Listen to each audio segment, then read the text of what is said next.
There was a line in the 1990 Hallmark Hall of Fame movie Decoration Day that stuck with me. The judge was telling his daughter-in-law that he hoped his son would change.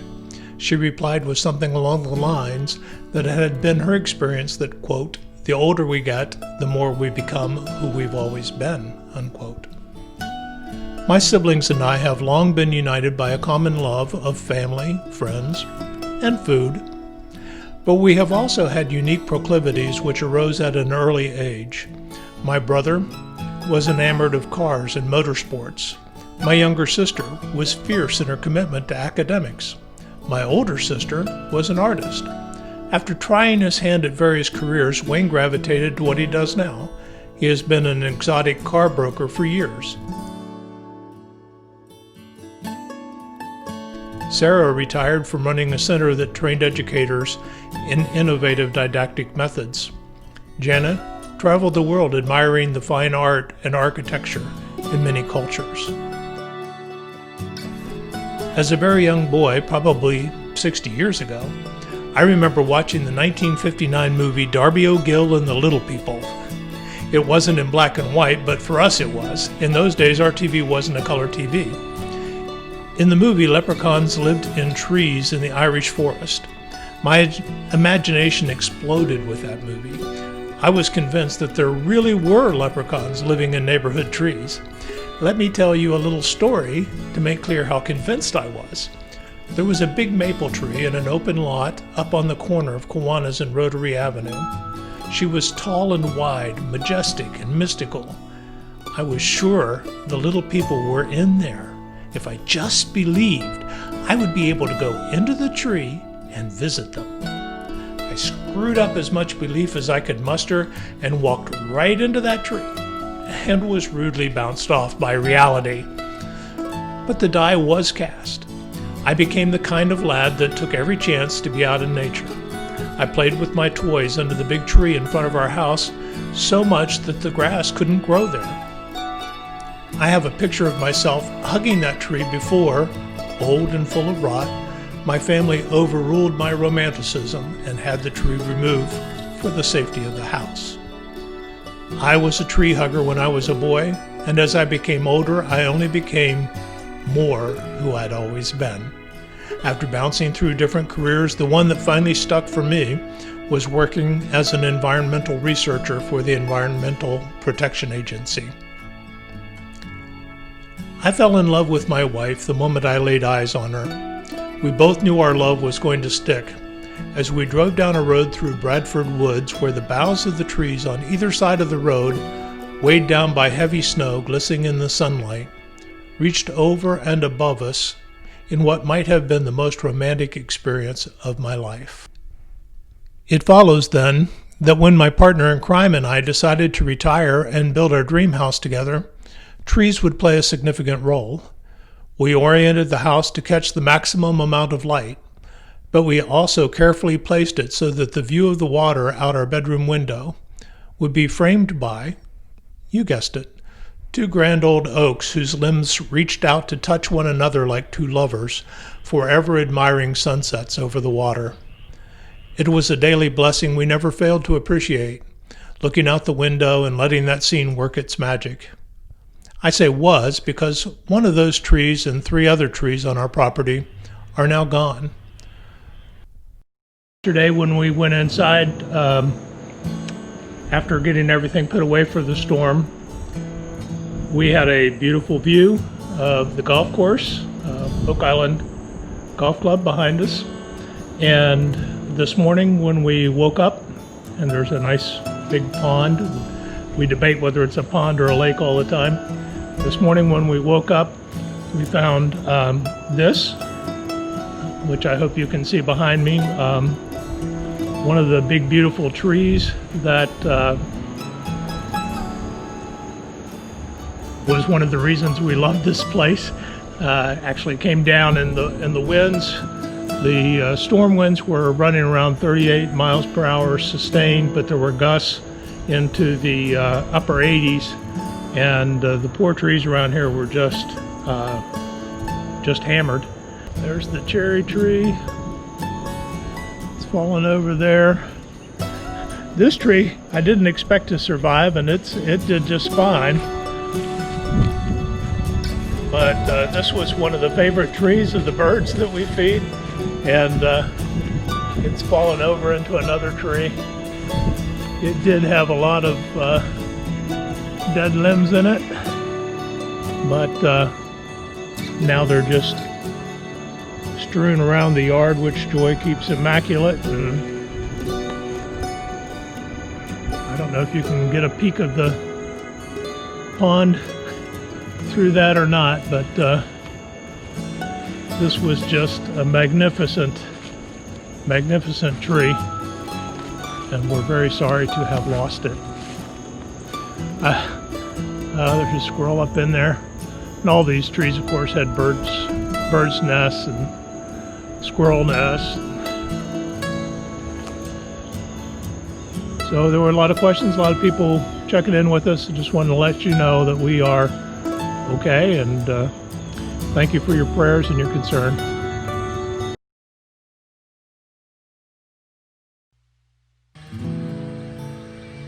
Hurricane Isaias made landfall in our little island town. Only a Category 1 Isaias accomplished what previous storms of greater magnitude had failed to do. It took out our big old oaks and a wild cherry tree. We were safe. Our house was spared. The other end of the island and neighbor islands were not so lucky. Cars floated away and were randomly scattered everywhere. The roads were covered with sand washed in from the beach. Docks on the canal were wiped from their banks, and their debris litters the waterway. I know we are blessed that it was just trees. But as the boys cut their carcasses into pieces and hauled them to the street side, it felt like their chainsaws were cutting through a part of my heart. Well, enough about that.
Bend, little willow, wind's gonna blow you hard and cold tonight. Life as it happens, nobody wants you. Willow, hold on tight. Nothing's gonna shake your love, take your love away.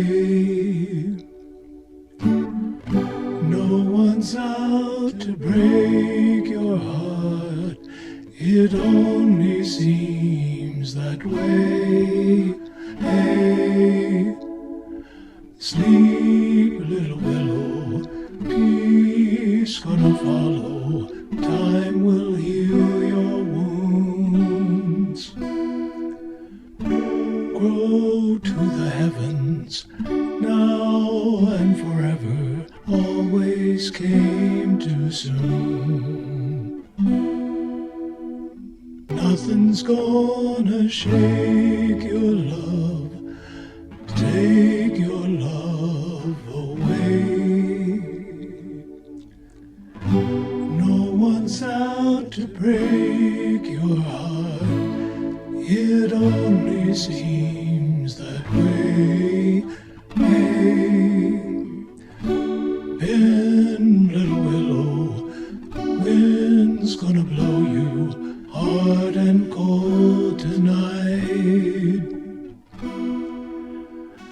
Life as it happens, nobody wants you. Willow, hold on tight.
Now we turn to finding just the right young trees, so that someday in the future we may not live to see.